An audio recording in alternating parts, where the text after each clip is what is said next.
Oi, meninas! Olha aqui, né? Mais uma vez, no Momento Mulher, testemunhos que inspiram. Meu nome é Valéria, sou membro aqui da Igreja P4. Hoje é meu primeiro dia no Momento Mulher com testemunhos que inspiram. Estou muito feliz, viu? Hoje eu estou assim, maravilhosamente surtada de felicidade. Vocês podem ver aqui a nossa convidada de honra hoje, nossa Ana Carolina. Gente, para mim, assim, vai ser... Eu não sei se vai ser muita lágrima ou muita risada, mas meu coração, confesso, que está batendo forte. A Ana é minha filha, gente. Vocês não têm ideia do que é ser mãe dessa pessoa. É maravilhoso. Tirando os perrengues. Tirando os perrengues. Olha, eu vou falar uma coisa aqui já logo no início, né? Ela só pediu uma coisa para mim. Mãe, não conta meus podres. Vamos fazer uma enquete. Vocês querem ou não saber os podres da Ana? E no próximo a gente coloca lá. Gente, a Ana, ela é membro da Igreja Batista Memorial, junto com o seu esposo Gabriel, meu genro do coração, pessoa linda que Deus me deu. E lá os dois têm servido ao Senhor no ministério infantil, né, Ana? Isso. A Ana fez faculdade de terapia ocupacional, ela ficou lá em Minas durante alguns anos, né, estudando. Agora só tem um defeito, gente, a mãe é corintiana e a filha e o genro é palmeirense e roxo. Graças a Roxinho da Deus. Silva! Mas mesmo assim a gente se dá bem. Nós vamos falar um pouquinho sobre a vida da Ana na questão de infância, juventude, como foi estudar fora de casa, né? Tão novinha que ela foi para lá. Não tinha nem completado 18 anos ainda, né, filha? Tinha acabado de completar. Já tinha completado 18 anos? Mas assim, completou em setembro e em fevereiro do ano seguinte ela já foi para a faculdade, né? E nós vamos falar também um pouquinho sobre o casamento da Ana e sobre a vida profissional da Ana. Ok, meninas? Então vamos lá. Vamos. Quer se apresentar? Embora eu já tenha te apresentado praticamente toda aí, né? Não, é isso mesmo. Sou a Ana, sou terapeuta ocupacional, sirvo na Igreja Batista Memorial, sou filha dessa moça. E de Valéria. E do pastor Toninho. E é isso, vamos lá. Então tá. Ana, nós vamos falar isso um pouquinho depois só, mas eu sei que você tem um versículo, né? Uhum. Que você leva assim desde a infância, você e o Gabriel, né? Sim. Seu irmão, o Tato. É que eu sou criativa, meu marido chama Gabriel e meu irmão chama Gabriel. Gente, vamos colocar aqui Então os pingos nos is. Meu irmão chama de Chico. É o Chico ou o Tato, como ela costuma chamar, tá? É Salmos 4:8. Né? Depois a gente vai falar sobre ele, então. Vamos deixar esse suspense para o final, tá bom? Então vai lá. Ana, me conta um pouquinho sobre a sua infância, né? Me conta assim, na questão para quem está nos assistindo hoje, como foi a sua infância, algumas coisas que marcaram a tua infância. Sanduíche de irmã, Ana, que história é essa de sanduíche de irmã? Eu fui uma criança terrivelmente arteira. Tudo que o meu irmão não deu de trabalho, eu dei. Quebrei o braço 4 vezes, quebrava todos os ossos do corpo, queria subir em árvore, queria jogar futebol só com os meninos. Eu era bem arteira, você sofreu, né, mãe? Gente, toda vez que eu ia buscá-la na escola, que o professor de educação física vinha segurando a Ana pela mão para entrar no portão, eu falava, gente, o que ela aprontou hoje? Mas uma cicatriz vai contar a história. Mas uma cicatriz vai contar a história, exatamente. Foi. Mas eu aproveitei muito. Minha infância foi muito feliz, assim. Eu acho que foi a melhor fase, talvez. Pela questão de não ter tanta responsabilidade, claro, né? Mas de ter bastante liberdade, de brincar, de poder ser criança mesmo. Poder subir em árvore, poder sujar de terra, poder fazer bagunça. Tinha o Tato, que era muito parceiro também, então, para brincar. A gente fazia cena de se assar em casa com sangue de groselha, tinha que descobrir o mistério. Então, foi uma infância muito... Não foi uma infância solitária. Foi criativa e tinha um parceiro da arte, né? E aí um defendia o outro, um dedurava o outro também quando necessário. E aí, pra se livrar.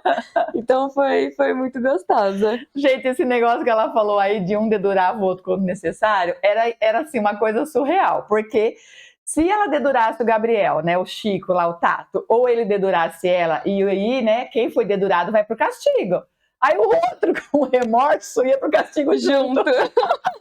A gente não tá abandona. Aí o Gabriel lá, o Tato lá de castigo no quarto, vai lá pensar. Daí a pouco a Ana sentada do lado dele, ou vice-versa. O que tá acontecendo?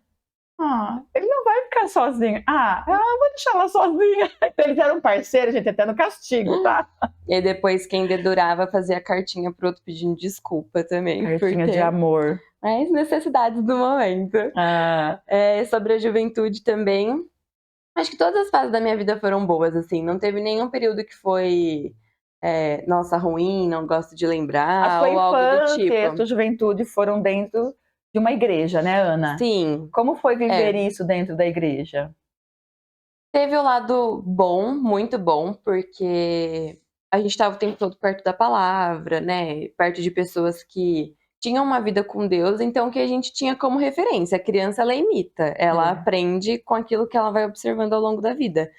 Então, as nossas referências, quem a gente observava, quem estava perto da gente, eram pessoas que estavam próximas de Deus. Então, isso sempre foi algo muito natural, a gente, quando criança, não tendo o entendimento completo, imitar a atitude, né? E essas pessoas, vocês e os amigos, né, próximos ali da igreja, também trazendo como referência as questões da palavra de Deus. É claro que, sendo filha de pastor, tem uma leve pressão também de algumas pessoas que acham que a gente precisa ter uma aparência de perfeição e que não pode errar e que tem que ser o exemplo master e que às vezes esquecem que a gente é só uma pessoa também, um ser humano, né? Com sentimentos, né? E que o chamado dos nossos pais às vezes não são os nossos também. Então isso é uma coisa importante. Meu chamado não é pastoral, meu chamado é outro. Então às vezes tinha uma cobrança das pessoas em volta mesmo em relação a isso. Mas eu acho que você me sabe que eu sou meio assim. A Ana é muito verdadeira, gente. Assim, e eu não me importo muito com o que os outros pensam em coisas que eu sou decidida, né? A Ana é muito decidida. Então, eu naquilo acho que ela acredita, ela não dá brecha pra ninguém, não. Então, eu acho que eu não me rebelei por causa disso. Mas também falei, sinto muito se você pensa assim, eu vou seguir minha vida. Então, foi bom. Foi muito bom. E você conheceu o Gabriel, né? Que hoje é o Gabriel, seu esposo, na igreja? Foi. Na época eu era de uma outra igreja e ele era da Memorial. E a gente tinha alguns amigos em comum que a gente não sabia que eram amigos em comum. E aí um desses amigos, do Eduardo, que vai estar assistindo esse podcast que você chama, esse vídeo, vai poder confirmar. Foi nosso grande cupido, o Eduardo, né? Estrelinha? Estrelinha. Sabe que você é Estrelinha! Coitado. Piada interna. Ele falou que a missão daquele ano da vida dele era me desencalhar. Que eu tava muito encalhada, que eu nunca tinha namorado ninguém, que não sei o quê. E aí ele me apresentou o Gabriel. Na verdade, assim, eu sou palmeirense. Mas ele te apresentou num lugar bem atípico, assim, né? Bem diferente. Eu gosto muito de futebol. Então, e o Gabriel é palmeirense, eu sou palmeirense. E o Eduardo também é palmeirense. E aí, eu e o Eduardo, a gente tava combinando de assistir um jogo do Palmeiras. E aí, ele colocou o Gabriel nessa história, né? Só que aí teve o campeonato da Copa Paulista, que o Paulista aqui de Jundiaí participou. Então, eu tava numa época aí de vestibulares, então tinha meio férias, meio vestibular, assim, não tava tendo compromisso todos os dias. E teve muitos jogos em Jundiaí.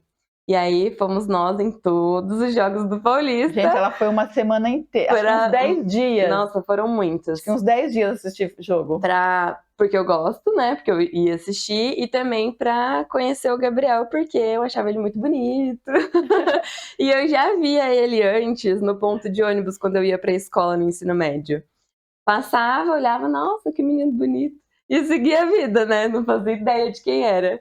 E aí, quando o Eduardo me apresentou e tudo mais, aí a gente começou a se conhecer. E aí, os jogos do Paulista foram nosso setting de encontro, digamos assim. Foi assim que a gente se conheceu. Que gostoso, Ana. Então, você conheceu o Gabriel jogando assistindo futebol, né? você, né, já sabia que ele também era cristão, então vocês Sim. não tiveram muita dificuldade nessa questão de religião, de... Foi tranquilo. Apesar eu nasci em uma família cristã, de berço, né? O Gabriel não. Mas ele se converteu, se eu não me engano, com uns 17 anos, por aí, 16, 17 anos. E a gente se conheceu, então ele já estava nessa caminhada cristã, um pouco nova, mas já era convertido, então foi mais tranquilo. Muito bem. E aí veio o casamento, né, Ana? Depois que terminou a faculdade. Foram 3 anos de relacionamento à distância. Muita gente achou que a gente era louco, porque a gente se conheceu, foi meio rápido, a gente se conheceu em dezembro, ficamos dezembro, janeiro e fevereiro nos conhecendo, vendo praticamente todos os dias. E aí, no final de fevereiro, ele me pediu em namoro, no começo de fevereiro, né? Ele me pediu em namoro, e no começo de março eu tava em Minas, a 500 quilômetros de distância. Pois é. E aí, então a gente começou o nosso namoro praticamente à distância. A gente ficou um mês junto antes de... Eu confesso que como mãe eu fiquei muito preocupada. de eu ir embora. E aí, mas quando a gente começou a namorar, a gente já tinha passado na faculdade, então a gente já sabia que seria assim, e foi uma escolha a gente tentar. A gente não sabia se ia dar certo, mas a gente queria tentar. E aí foram 3 anos de relacionamento à distância, e aí depois veio a pandemia, e aí eu voltei pra casa, e aí foram mais 2 anos de relacionamento presencial. Foi nosso primeiro momento namorando Ana, perto. filha, compartilha então conosco, já que nós chegamos na fase aí, né, de vai falar do casamento, que você e o Gabriel decidiram esperar, né? Na parte sexual. Na parte sexual. Vocês tomaram como verdade, né, o que a Bíblia fala, e aí vocês tomaram essa decisão de esperar. Isso. Como foi para vocês? Porque o mundo hoje cobra muito isso do jovem, né? Que tem que experimentar, né, antes do casamento, porque não sabe se vai dar certo, e aí se casar e não gostar da pessoa, né, no ato sexual. Como foi viver para vocês uma fase de namoro, de conhecimento, dentro da igreja, estudando em outro lugar, decidindo esperar, né, para o ato sexual somente depois do casamento? Tomar essa decisão em si, eu acho que foi fácil. Tomar a decisão, falar, não, a gente vai esperar até o casamento. Porque isso era uma coisa que já estava enraizada em mim e nele. A gente cresceu aprendendo os princípios. Eu cresci, né, aprendendo os princípios bíblicos.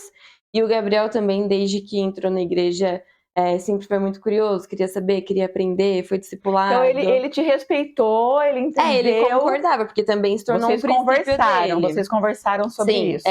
Antes da gente começar a namorar, a gente conversou sobre várias coisas que o outro não abriria mão. Em relação a princípios, em relação a valores. Olha, isso é muito interessante. Então, antes da gente começar a namorar, a gente tratou de assuntos como a sexualidade, né, o que ele pensava, o que eu pensava, sobre tarefas domésticas, divisão de tarefas, sobre criação de filhos. A gente conversou sobre várias coisas pontuais de conceitos que a gente já tinha. Gente, ó, só interrompendo um minutinho a Ana.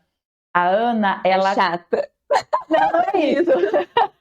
A Ana, ela tem os princípios, né, na palavra, mas ela tem os princípios dela como ser humano também, né? E a índole dela. E a Ana, antes dela conhecer o Gabriel, ela começou a orar com outro rapaz. E o outro rapaz, o sonho dele era morar fora do Brasil. E o sonho da Ana nunca foi esse, né? E ela começou a entender que já era um relacionamento que não ia dar certo, né, filha?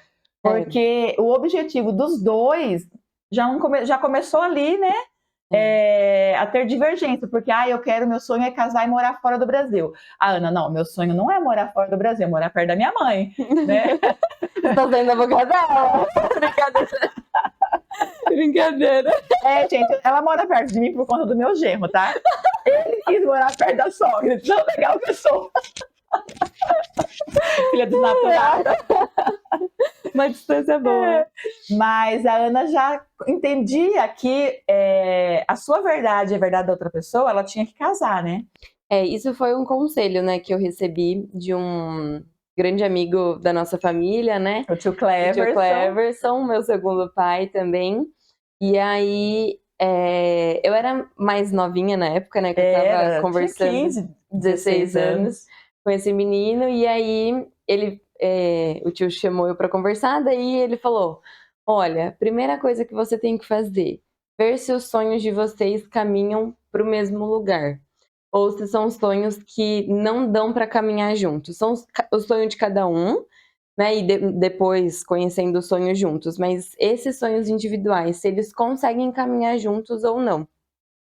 E aí, no caso, né, não. Tanto que ele tá, né, hoje com a família dele, esse outro Tá menino. na Rússia, Na né? Rússia. Na Rússia. E, enfim, tá feliz, né, concluiu o sonho dele.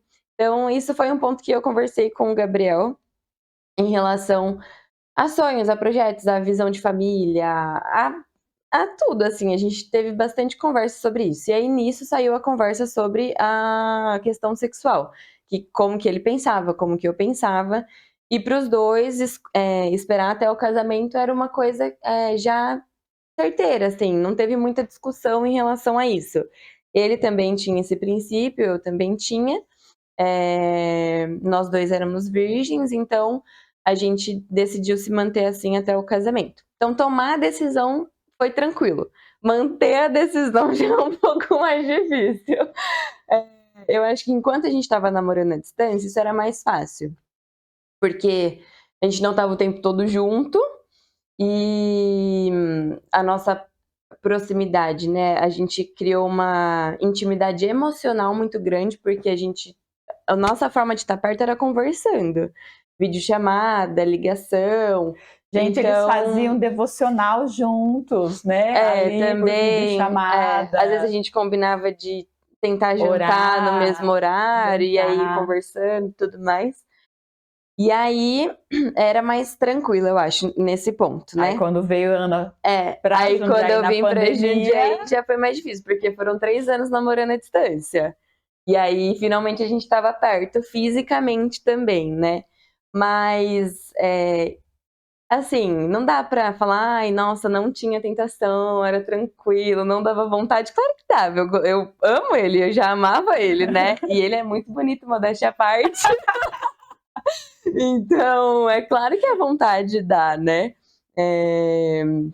Mas, assim, são estratégias de como você conseguir lidar com isso. Não é errado já sentir. que haviam decidido isso. Não é. Tem gente que se culpa, amigas minhas, inclusive, que conversaram comigo na época, que se culpavam por ter essa vontade, por ter. Ai, eu não aguento, parece que quando eu ser fico. humano, gente, é hormônio, né? E assim, o sexo ele foi feito por Deus para ser aproveitado no momento certo, mas foi feito por Deus. Se você vai casar com alguém que você não tem atração, não sente vontade, não vai dar certo. Claro que não. Que é uma parte importante, né? É parte do casamento. Então, estratégias.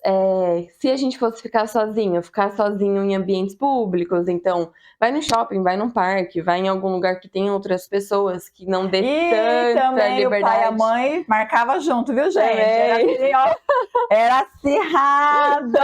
O pai só fechava a porta do quarto. Aliás, o Toninho não dormia com a porta do nosso quarto fechada. E nem a porta do quarto dela. E nem a porta que o Gabriel dormia no quarto do Chico, às vezes. Né? Eles dormiam juntos. Agora, conta pra gente, Ana, conta pra quem tá assistindo aí uma situação, gente. Hoje a gente dá risada, tá? Mas na época, assim, foi um pouco dolorido, tadinho do meu genro. Ai, não sei do que se trata isso.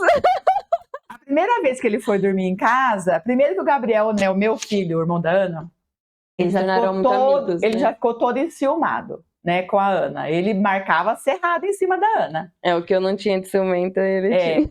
E o Chico sempre foi muito ciumento com a Ana. Ele marcava pesado mesmo. Ah lá, mãe, tá conversando com o menino. Ai, filho, tá todo mundo aqui junto. Ai, que não sei o quê. Ele era bravo. Ele era mais bravo do que eu e o Toninho. E aí, teve uma vez que o Gabriel foi dormir em casa. E não sei o que ia ter no outro dia muito cedo. Não lembro, gente. E aí o Tato colocou ele pra dormir na sala. Ah, foi. Não deixou ele dormir no quarto dele. Conta isso. Foi verdade. Eu acho que a gente ia fazer alguma trilha, que a gente ia sair umas 4 horas da manhã, alguma coisa assim. Que vocês iam com um casal da igreja. Ia um grupo da igreja fazer essa trilha, a gente ia. E aí, pra facilitar as caronas e tudo mais, o Gabriel foi lá pra casa. E aí, eu ia dormir no meu quarto e ele ia dormir com o Tato. Só que aí o Tato pôs o colchãozinho dele na sala. E aí Não, lembra? Foi, Ele foi. foi dormir no sofá. Eu acordei foi no de manhã, sofá. gente, o bichinho tava lá no sofá, Eu não lembro muito ainda bem. bem que era um sofá confortável. Ah, é verdade, foi isso mesmo. Achei que tinha um colchão. Não, ele fez ele dormir no sofá. E aí, mas hoje são grandes amigos, São né? parceiros, assim, de um falar eu te amo, do olhinho encher de lágrima quando se É. encontram. Foi só um primeiro momento. São muito, muito apegados hoje, graças a Deus, né? Agora, Ana, fala um pouquinho pra gente como foi você. Nasceu num lar cristão, né? Viveu a tua vida dentro de uma igreja praticamente. Como foi essa situação daquele momento que você teve um encontro com Deus? Fala um pouquinho sobre isso.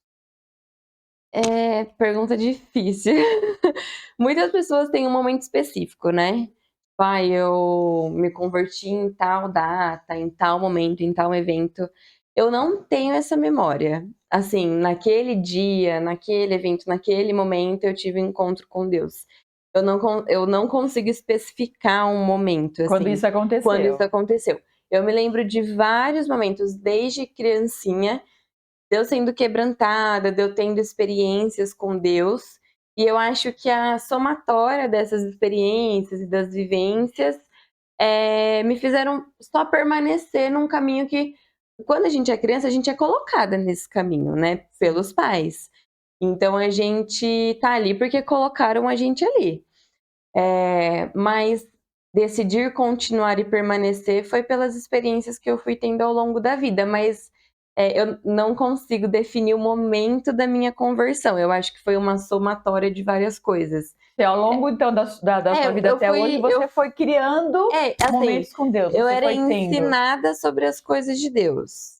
Então, uma questão de aprender sobre as coisas de Deus, ok. Só que aí eu acho que ao longo da vida toda eu fui tendo a experiência daquilo que eu aprendi, comprovando que aquilo era real, que aquilo era verdade. E aí isso fez com que eu, de fato, escolhesse permanecer por ter tido as experiências minhas, não que os outros me passaram, me ensinaram ou viveram por mim. As minhas experiências pessoais com Deus foram fazendo era a coisa continuar. mais linda. Às vezes eu abria a porta do quarto, a Ana estava ali de joelho orando. E aí hoje, né, ela mora próximo à minha casa, aí hoje ver, assim, às vezes a Ana tá lá sozinha e o Gabriel saiu por algum motivo, aí ela tá lá com a Bíblia, com louvor, fazendo a devocional dela, né? Assim, como mãe, é maravilhoso, maravilhoso saber, né, que é aquilo que a palavra fala, né, meninas? Ensinar a criança não é só falar o que ela tem que fazer, é caminhar com ela, né? E como mãe eu posso dizer que a Ana tinha essas experiências dentro de casa, né, filha? Sim. Nós fazíamos o nosso culto, né? Como eu já falei aqui numa entrevista também, nós fazíamos nossos momentos, né, de família, onde louvávamos, onde comíamos, onde eu e o pastor Toninho, nós proporcionávamos um ambiente seguro, um ambiente onde eles pudessem ter liberdade de ter esse encontro com Deus, né? Não só de ouvir falar, mas ter as experiências deles, né? Porque as pessoas às vezes pensam, porque é filho de peixe, peixinho é, né? Não. Muito pelo contrário, gente, né? Vocês sabem da minha história e não é bem assim, né? Que funciona a situação, né? São decisões individuais. Né? E aí, Ana, você foi para a faculdade, né? E você teve momentos difíceis lá, né? Choro e ranger de dentes. Choro e ranger de dentes. Brincadeira, não desanime da faculdade, se você tá na faculdade, passa. Tem algum momento, assim, que você queira compartilhar com quem está...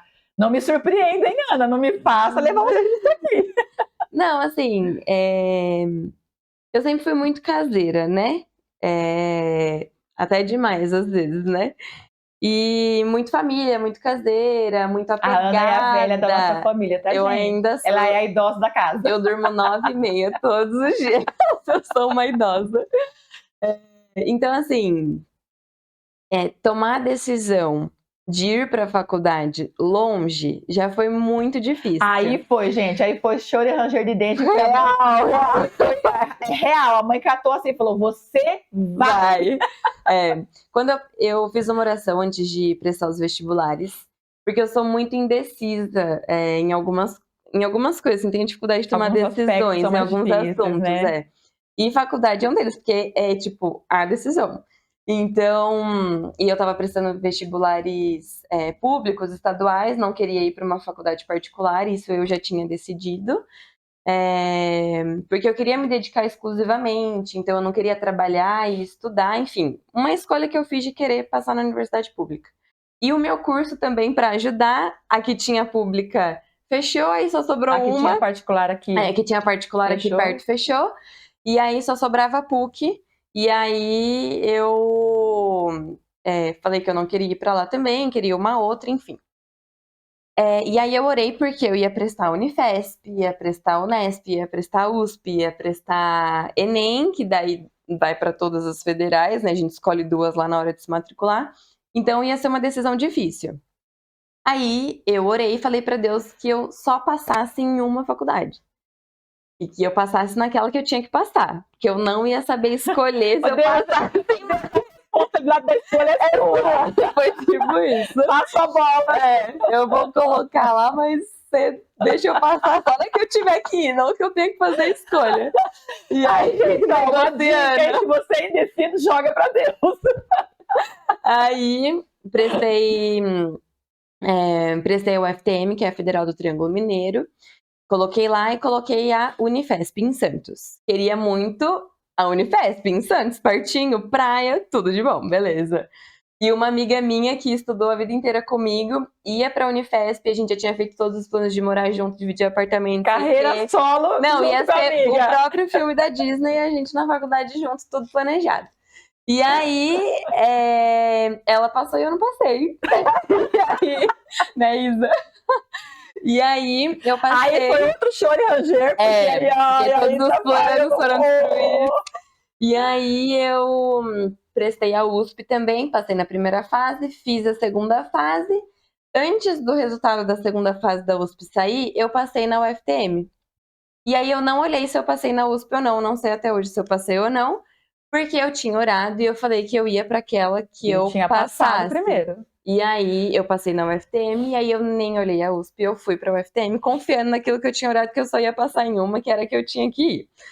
E aí, apesar de ter orado... Isso que é uma oração detalhista, hein? Apesar de ter orado, apesar de ter entregado pra Deus, teoricamente, ele me respondeu. Só que a resposta não foi a que eu queria, então... Foi uma manhã, eu lembro eu chorei uma manhã inteira. Chorou, gente, assim, chorou. Eu fiquei no quarto, eu não queria ir, era muito longe, eu não conhecia ninguém, e toda aquela coisa. E aí eu lembro que enquanto isso, meus pais no quarto deles estavam pesquisando pensionato, pesquisando não sei o que, tudo sobre Uberaba, que era a cidade. E aí eles entraram no quarto, a gente já achou o pensionato que você vai morar, é esse aqui, a gente vai lá conhecer, já tô em contato com a dona, você vai. Simples assim. Simples assim, jogou o passarinho do ninho. Vai, filho, voa! E aí eu fui, meio contrariada no começo. Meio nada, gente, bastante. Mas isso eu acho que... Foi com um bico desse tamanho, daqui até lá. Mas aí Deus foi trabalhando no meu coração de que era ali que eu tinha que estar. E hoje, depois que eu saí, vendo tudo que eu vivi lá, realmente eu precisava estar ali. Cresci muito como pessoa, ser responsável por mim mesma de uma forma completa, assim. Tem que ir no banco sou eu, ir no médico sozinha. Nunca tinha ido no médico sozinha. Agora eu vou chorar, gente. Fazer compra de mercado sozinha, assim, congelar a carne do... Mãe, eu tô aqui no mercado. Como é que escolhe batata doce? Mãe, como é que escolhe isso? Mãe, como é que eu como? Aquele jeito. Eu respondi a ela no telefone e as lágrimas caíram. Meu Deus. Então assim... 18 anos. Então foi muito bom pra eu criar a responsabilidade e amadurecer. Ana, vamos chorar junto. Ui, perdão. Tem pessoas que têm essa experiência estando dentro de casa, né? Mas eu era meio a filhinha dos papais, né? Não posso mentir em relação a isso. Então, pra mim, foi um baque bom, foi um baque gostoso, depois de aprender a me virar, aprender a fazer as coisas, ter responsabilidade. E Em relação à distância, em relação a essas coisas, Deus foi trabalhando no meu coração e isso foi se acalmando, assim. Eu acho que depois de uns 2 meses que eu tava lá, eu já tava bem Mais mais calma. calma, e já, vamos encarar isso aqui e é isso. Aí Deus colocou a Ju na sua vida, lá A no Ju, minha pensionato. parceirinha de pensionato, muita saudade dela, A história inclusive. da Ju é incrível. Essa menina, assim, é história de superação. E aí ela fazia medicina, fazia terapia ocupacional, e aí foi muito bom que muitas matérias estão juntas, né, em comum. Então a gente estudava junto, virava a noite junto, fazia o cafezão lá. Ana, já teve dia era. que você falou assim, não quero mais estudar aqui, quero ir embora pra minha casa. Teve crises, assim, né? Teve, né, filha? Teve ao longo da faculdade. Assim, no começo estava tudo muito bom, só que é uma faculdade muito intensa. Então eu estudava das 7 da manhã às 6 da tarde todos os dias, com aula, projeto de extensão, monitoria. Eu ia me envolvendo em muita coisa dentro da faculdade, então meu dia era uma loucura, de uma coisa atrás da outra, assim. E aí, tinha momentos, por exemplo, neuroanatomia, uma matéria que é linda, mas é extremamente difícil. Eu lembro que foi a primeira vez na minha vida que eu tirei uma nota vermelhona, tipo assim, Ligou 2. chorando! Nota 2 na prova. E aí, Eu não consegui! e aí quando tinha esses momentos assim, que era um baque, que a turma inteira de mais de 100 alunos, ninguém tirou mais que 4, e aí já tinha outra prova e de novo nota baixa e muito difícil, dava tipo, não preciso disso, eu vou embora. E teve alguém assim lá na faculdade, Ana, que foi pontual nessa situação, que falou pra você, sim. olha, Ana, não tenta abraçar tudo. A minha coordenadora maravilhosa, Alessandra Cavalcante, que é uma das melhores telas do Brasil, assim, ela segurou minha mão real, assim, e falou, Ana, você vai fazer isso, você vai fazer aquilo, sua agenda vai ser assim, ser terapeuta ocupacional é uma das coisas da organização de rotina. E aí ela literalmente foi minha TO ali e me ajudou a organizar para que eu tivesse mais, tipo, conseguisse respirar, assim. Mas, além disso... E, gente, é assim, a Ana traz isso para a vida dela, tá? Ela é uma pessoa extremamente organizada. Ela é uma pessoa, ela é o oposto do Chico, né, Ana? O Gabriel acorda e fala, o que eu vou fazer hoje? A Ana, ela sabe o que ela vai fazer até dezembro de 2023, tá, gente? Só que isso é bom porque todo mundo tem um pouco de ansiedade, né? Eu não tenho uma ansiedade patológica, mas organizar minha vida me ajuda a me manter calma. Então é uma estratégia que eu adotei para me manter bem. Hoje ela ensina o Gabriel a fazer também, por conta da ansiedade também, né? Isso, então é nesse sentido. Mas nesse momento, além da minha coordenadora, uma coisa que estava acontecendo na faculdade era o Pockets. Para quem não conhece, o Pockets é um movimento universitário do Ministério do UNAMIS, do Theo Hayashi. E aí a gente estava fundando um Pockets na UFTM, porque não tinha. Tinha um outro movimento que era a ABU, muito bom também. E aí eu e mais 5 amigas, a gente estava fundando o se Pocket, preparando para fundar o Pockets lá. E aí, isso foi uma coisa que, assim, me salvou muito, porque Uberaba é uma cidade muito fria na questão espiritual, assim, de igreja cristã. Não tem muitas, as que tem não tem jovens, são bem tradicionais, que não é tanto a minha pegada. E aí, era difícil, assim, eu me sentia muito sozinha nessa parte, eu não fui acolhida por uma igreja. Apesar de ir visitar, tentar, não era uma coisa que rolava muito naturalmente lá. Então o Pockets foi o que... A salvação, nossa, a tábua da salvação. Foi maravilhoso, porque primeiro que a gente se colocou num lugar de responsabilidade de levar Jesus para aquelas pessoas da faculdade. E isso nos motivava a estar perto de Deus, né? Porque a gente precisava. E houve né? Conversão, Ana, no Pockets, lá na faculdade? Teve conversão, teve cura, teve bastante coisa. Foi muito bom. Muito bom. A Ana, gente, ela fez, como ela falou aqui agora pra gente, ela fez a faculdade de terapia ocupacional. E hoje ela trabalha com isso, né? Na vida secular. E ela também hoje, junto com a Marli, né, do Ministério Infantil lá da Igreja Memorial, elas estão fundando, né, iniciando, pode-se assim dizer, né? Iniciando um ministério com crianças atípicas, né? Com crianças com deficiências dentro da igreja, né? E hoje ela já palestrou sobre isso lá, e hoje eles estão organizando isso. Como está sendo isso, Ana, dentro da igreja? Porque é um universo novo hoje também, isso dentro do meio cristão, né? Ah, sim, eu trabalho em 2 linhas, né? Neuropediatria, então em reabilitação de crianças com deficiências neurológicas e síndromes, prematuridade, essas coisas, e trabalho com terapia de mão e membro superior, que é a minha especialização. E aí dentro da igreja, a gente viu que Começou a surgir a necessidade. tinham dois polos, assim. As famílias com crianças com deficiência chegando e ficando perdidas, isso em várias igrejas, não só na Memorial, né? E as famílias que não iam para a igreja por conta da deficiência das crianças. Por saber que não ia ter suporte, por medo do julgamento, por todas as inseguranças que uma família típica tem, que é normal, né? Sim. Que a gente sabe que existe. Por conta da nossa sociedade ainda ser muito preconceituosa, não tá preparada para essas pessoas, né? Então, a gente decidiu que a gente ia criar um ministério de inclusão, onde a gente preparasse a igreja para receber essas crianças e essas famílias. E como foi a aceitação da igreja? Muito boa. Eu acho que a igreja estava só esperando isso acontecer. Olha. Nem sabiam sobre isso, né? Mas já estava esperando alguma coisa. Mas de alguma forma já estavam esperando isso acontecer, porque a gente essa ideia, né, foi recebida muito bem, a gente, pessoas já se voluntariando, querendo participar, querendo ajudar. Então foi bem aceito, assim, e eu acho que tirou uma venda, assim, né? Porque se não é a sua realidade, você não vê, você não sabe. Né? Não tem a necessidade porque não tem a necessidade. Né? Porque você não enxerga no meio que você vive. Eu trabalho todos os dias com famílias e crianças com deficiência, então para mim já é automático esse olhar. Mas para quem não convive, não é automático. Então, eu acho que tirou um tampão, assim, as pessoas, caramba, é verdade.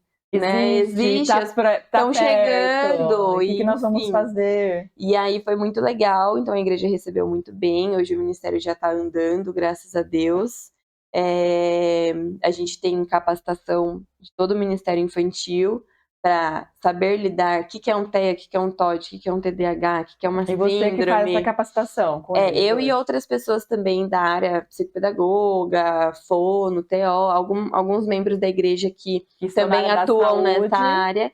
E aí todo mundo junto faz essa capacitação. E aí a gente tem o acolhimento dos pais, enfim. E Ana, fala pra gente, como é que foi então a igreja, né, a família atípica, quando descobriu, né, e quando recebeu essa novidade para eles? A notícia se espalha, né, porque tinha 2, 3, agora a gente tá, meu Deus, o que a gente faz com esse tanto de criança? Precisamos de mais pessoas, porque elas sentiram que ali era um lugar seguro para elas se achegarem. Se sentiram acolhidas, protegidas, cuidadas. E aí, a primeira vez que eu falei sobre o ministério lá na igreja foi num culto de domingo, e aí eu lembro que tinha uma mãe lá no fundo da igreja que ela chorou o tempo todo que eu tava falando, ela chorando. E aí depois a gente foi conversar com ela, né? E aí ela falou que o filho dela tinha autismo, ela nunca tinha falado isso pra ninguém, por medo, por insegurança, por não saber como as pessoas iam reagir. E que agora ela se sentia um pouco mais confortável, mais confiante de trazer ele, que sabia que ele ia ser bem recebido, né? Então foi bem legal. Gente, assim, ver a Ana, né, trabalhando, ver a Ana cuidando dessas crianças é assim, surreal, gente. É emocionante.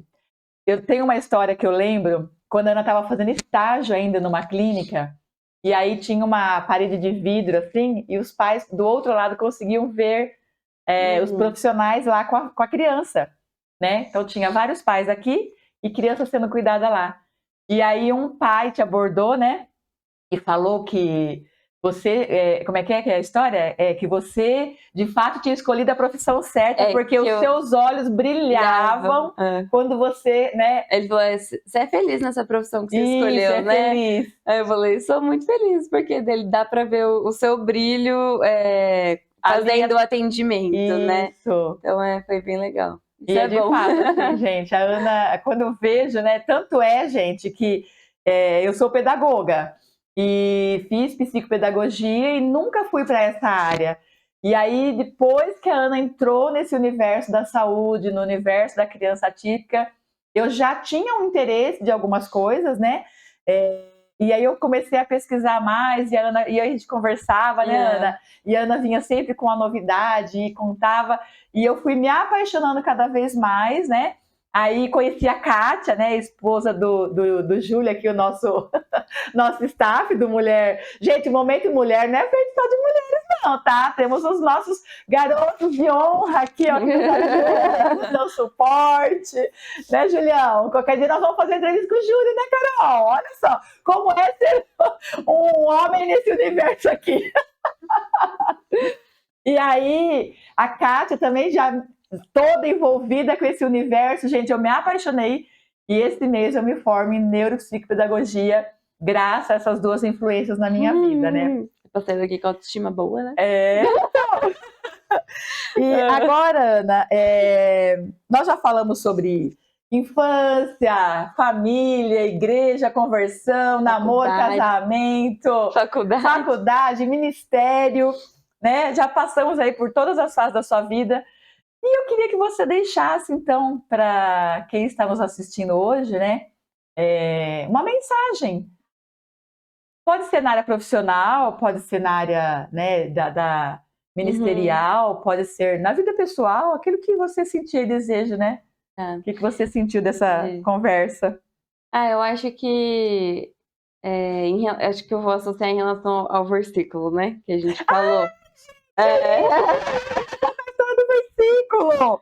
A Ana e o Gabriel, o Chico, eles têm uma história com o Salmo 4:8, que diz assim: em paz me deito e logo pego no sono, porque, Senhor, só tu me fazes repousar em segurança. Então fala aí do versículo, mensagem, então. Vocês liam sempre pra gente antes de dormir, né? Depois de contar uma história do Homem Cueca e tudo mais. Gente, é verdade, o pastor Tony já foi Capitão Cueca. Cada dia era uma história. E aí, depois da história, a gente orava junto pra dormir. E todas as noites vocês liam, ou você ou o pai, liam esse versículo pra gente, né? Então, eu gosto muito dele. Tanto que quando você perguntou, tem algum versículo que te marca? É automaticamente ele que vem na cabeça. Porque, apesar de eu ser uma criança exploradora, curiosa, não tinha medo de subir em árvore, quebrar o braço, nada disso. Mas tinha medo de outras coisas, assim. Eu era uma criança medrosa no sentido de... a gente foi assaltada quando eu era muito criança, nossa casa né? Foi assaltada. A mão armada, tudo. Então eu acho que isso despertou em mim uma insegurança muito grande na hora de dormir, porque foi na hora que a gente tava indo dormir, né? Era noite. E aí, então, tipo assim, mentalizar, né? Trazer à memória esse versículo toda noite. Trazia conforto. Trazia muita paz. De que Deus estava guardando a gente. De que não era uma coisa que eu tinha que me preocupar mais. Estava tudo bem. E eu acho que eu levei isso, fui aplicando isso a outras coisas da vida. Então, em questão de ansiedade, de insegurança, de algo novo, de novos desafios, eu posso dormir em paz porque Deus está me guardando. E me guardando não só dos perigos em si, né? Tipo, um assalto, como foi o caso, né? Mas me guardando de forma geral, guiando meus caminhos, né? Me conduzindo. Ah lá, vou chorar de novo. Oh, Jesus! Então, esse versículo me traz muita paz, assim. Porque me traz uma memória afetiva também da nossa família, mas, acima de tudo, me traz esse conforto de que Deus está cuidando da minha vida, né? Amém. E eu acho que a mensagem é essa, assim... ir com medo mesmo, sabe? Não tem problema ter medo, a gente precisa ter coragem para ir com medo mesmo. Então, para começar a namorar, é óbvio que, né, nunca tinha namorado, deu insegurança, era um namoro à distância, deu mais insegurança. Ir para uma faculdade longe também, né? Tudo que é novo, tudo que a gente não sabe como é e que a gente não tem o controle, gera essa insegurança. Sim. Então, eu acho que não desistir pelo medo. Então, confiar em Deus, entregar para Deus, saber que a gente pode dormir em paz. Independente de como foi o dia, do que aconteceu, dos desafios que vem amanhã. Para cada dia durar uma noite, mas a alegria vem pela manhã, né? Para cada dia seu próprio mal. E aí a gente pode puxar 1 milhão de versículos, mas assim, Porque quando a gente para depois de um dia, de ter que tomar decisões, de fazer alguma coisa, quando a gente deita, geralmente é o momento que a nossa cabeça mais bombardeia a gente de pensamentos, de informações, de tudo que é hipóteses, coisa, de né? tudo. Então, conseguir realmente trazer a memória de que a gente pode dormir em paz e de que Deus está cuidando da gente, guiando a nossa vida, se a gente entregar isso para Ele. E ter coragem de enfrentar as coisas novas, não por não estar com medo, mas por saber que a gente tem em quem se agarrar, em Deus e pessoas próximas a nós, nossos amigos. Você falou da faculdade, né? A gente tem um grupo de amigas, de 5 amigas, que até hoje a gente tá junto. E uma é madrinha da outra no Uma casamento. madrinha da outra de casamento, e assim a gente vai indo. E que também, então assim, além de ter a coragem, Uma rede né, de apoio ter uma foi rede de apoio fundamental. importante. Não ache que caminhar sozinho é o jeito que as coisas vão dar certo. E não tenha vergonha, né, de pedir ajuda, né? Não ter vergonha de Não pedir tenha ajuda. medo, né? Entender que a gente precisa de rede de apoio, que a gente nós não somos seres individuais, isolados, nós somos seres comunitários, né? Então, que a gente saiba pedir ajuda, se apoie realmente na nossa rede de apoio e enfrente as coisas mesmo sentindo medo. Que bom. Acho que é isso. Nossa, eu tô aqui realizada, ficaria aqui mais umas 3 horas. Foi muito legal. Ana, obrigada, filha. De nada. Obrigada por ter vindo, viu? Obrigada por compartilhar conosco aí. O almoço é por sua conta.